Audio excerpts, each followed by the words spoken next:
those who broke their silence about sexual misconduct have been named Time magazine's Person of the Year.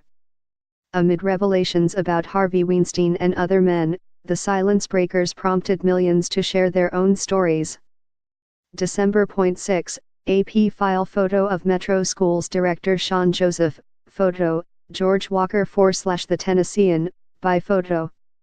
Separate investigations into sexual harassment allegations by 2 Nashville public schools employees were handled fairly and the district followed steps to protect all involved, Metro's school superintendent said Wednesday.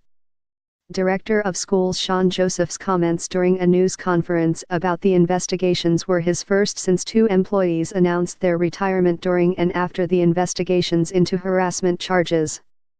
One of the now retired administrators, Moreno Carrasco, has contended that the investigation was flawed, unfounded and contributed to his decision to retire.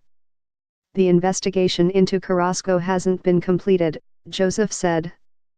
Moore, second Nashville Public Schools administrator to retire following investigation into harassment. Moore, Nashville Public Schools administrator, resigns amid harassment investigation. It's important for us to ensure that we are transparent, Joseph said.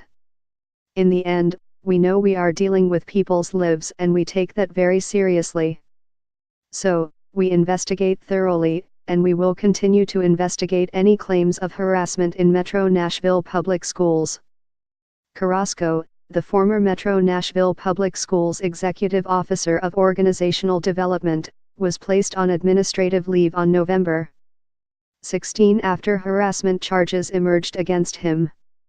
He announced his retirement on December 8 and Science, Technology, Engineering and Math Director Robert Blankenship, an educator with 32 years of experience, announced on Tuesday he will retire on Friday.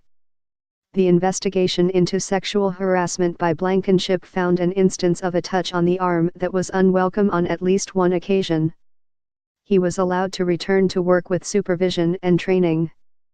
Joseph said Blankenship had the right to his job after the investigation, and he did a great job after numerous years in the district as a teacher, principal, and administrator. Blankenship was hired as STEAM director in August. His departure leaves the district without a STEAM director for the second time during a major focus on the multidisciplinary program. Moore, Nashville Schools hires new STEM director less than 2 weeks after launch of major initiative. He decided to retire, Joseph said of Blankenship. With Mr. Carrasco, we still don't know all of what has happened. Carrasco's position was overseen by the Human Resources Chief, and Joseph said extra legal steps are being taken to ensure a proper investigation. Joseph tapped Carrasco for a job in Nashville as part of a wave of hires last year. Joseph said he didn't know Carrasco personally when he hired him, but knew of his strong reputation as a leader. Carrasco was first hired as the district's priority schools officer. During his time in that position, Carrasco was one of several Metro Schools administrators that the state flagged earlier this year for not obtaining his Tennessee administrative license upon his move from Montgomery County, Maryland, public schools.